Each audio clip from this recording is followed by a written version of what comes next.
जय हिंद साथियों, नित्य क्लासेस में आप सभी का हार्दिक स्वागत है। साथियों आज देखेंगे हम सदृश्यता परीक्षण।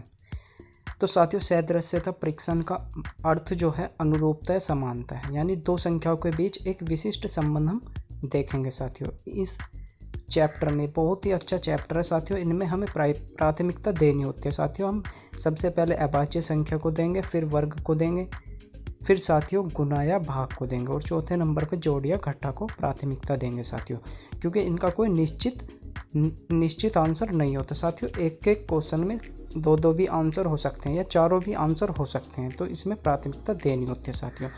जैसे हम पहले क्वेश्चन में देखेंगे साथियों, अभाज्य संख्या सबसे पहले लेनी है साथियों हमें, वर्ग या घन दूसरे नंबर पे, गुणा या भाग तीसरे पे और चौथे पे जोड़ या घटा साथियों। तो सबसे पहले हम इस क्वेश्चन में देखेंगे अभाज्य संख्या से कोई रिलेशन तो नहीं बन पा रहा साथियों।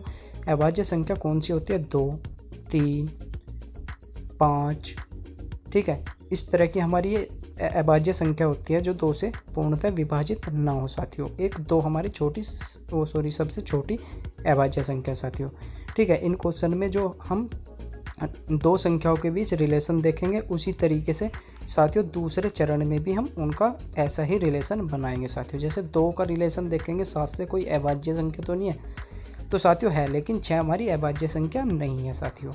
तो अब हम देखेंगे दूसरे नंबर पे देखेंगे वर्ग या घन का रूल साथियों इसमें, क्योंकि अभाज्य संख्या का हमारा फेल हो चुका है साथियों। अब दूसरे नंबर पे वर्ग या घन का देखेंगे। कैसे साथियों? 2 का हम वर्ग करके देखेंगे, उसका रिलेशन हमें 7 से बनाना है साथियों। कैसे? 2 का वर्ग करेंगे प्लस 3 करेंगे तो साथियों हमारा 7 आ जाएगा साथियों। उसी तरीके से साथियों हम 6 का वर्ग करके उसका आंसर देखेंगे कि हमारा ऑप्शन में मिल रहा है साथियों। 6 का वर्ग प्लस 3 करेंगे यानी 36 और 3 39, यानी कि हमारा आंसर मिल पा रहा है साथियों। हमें दूसरे नंबर की प्रायोरिटी यानी प्राथमिकता देनी है इसको, यानी हमारा क्वेश्चन का आंसर होगा 39 वर्ग के मेथड के अनुसार साथियों और प्राथमिकता के अनुसार, क्योंकि सदृश्यता परीक्षण में साथियों हमारा कोई निश्चित आंसर नहीं होता, इसमें काफ़ी सारे आंसर होते हैं, ठीक है। तो आपको कुछ नहीं करना, जो मैं रूल बता रहा हूँ साथियों उस पर फोकस रखना, ठीक है। ऐसे ही हम दूसरा क्वेश्चन देखेंगे साथियों। सबसे पहले अभाज्य संख्या का देखेंगे, तो साथियों हमारी 4 भाज्य संख्या यानी ये फेल हो जाएगा साथियों। अब वर्ग का देखेंगे, 4 का वर्ग करेंगे 16 और उसमें 1 ऐड करेंगे तो कितना हो जाएगा साथियों? 17, यानी वर्ग के रूल से हमारा फॉलो कर रहा है साथियों। अब ऑप्शन देखेंगे हम उसी तरीके से दूसरे चरण में देखेंगे साथियों। कैसे?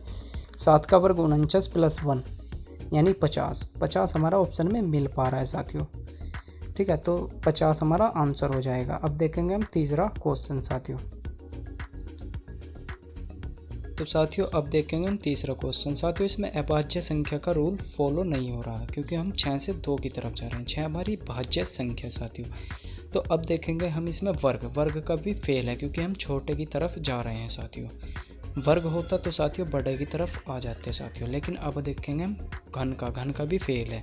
तो साथियों अब तीसरे नंबर पे है साथियों हमारा गुणा का भी हमारा फेल होगा, क्योंकि हम छोटे की तरफ जा रहे हैं साथियों, 6 से 2 की तरफ। तो अब देखेंगे हम भाग का रूल। तो साथियों भाग का रूल हमारा पास हो सकता है साथियों, क्योंकि हम अगर 6 को डिवाइड करते हैं 2 से, तो साथियों हमारा कितना आ जाता है? 3 में से 1 माइनस करेंगे तो हमारा 2 आ जाएगा, यानी भाग का रूल हमारा फॉलो कर सी रहा है साथियों, ठीक। अब देखेंगे हम 8 को डिवाइड करेंगे 2 से, 4 माइनस 1 यानी = 3। तो साथियों हमारा 3 ऑप्शन में मिल पा रहा है साथियों, ठीक है। प्राथमिकता के अनुसार साथियों हमारा क्वेश्चन का आंसर 3 हो जाएगा साथियों। इन ऐसे क्वेश्चनों को करने के लिए हमें इन 4 बातों का ध्यान रखना अनिवार्य है साथियों, ठीक है। धन्यवाद साथियों, आप सभी इसी तरह बने रहिए अपने नित्य क्लासेस चैनल पर और सब्सक्राइब करना चैनल को, वीडियो को लाइक करना, शेयर करना सभी पर, ठीक है। धन्यवाद साथियों।